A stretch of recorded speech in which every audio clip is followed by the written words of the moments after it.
model d'educació 0-3 de Menorca és un referent dins les illes, i si és un referent és perquè sempre hem sabut sumar esforços i hem sabut fer feina conjuntament. Espectacle és una passa més, és una mostra més d'aquesta forma de fer feina que ens ha fet ser un referent.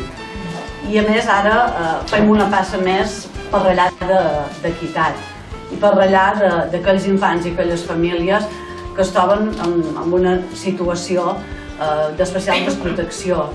Des de Més per Menorca, en el programa ja del 2015 duem que consideraven que l'educació 0-3 era un eix fonamental. I des del Consell hem intentat, jo ratllo el nom de Més per Menorca, però no hi ha Miquel Maria, però sí que m'agradaria dir el seu nom, perquè crec que ja fem molta feina. Sí que hem intentat donar allò, una resposta i fer realitat tot el que ens havíem compromès d'una banda.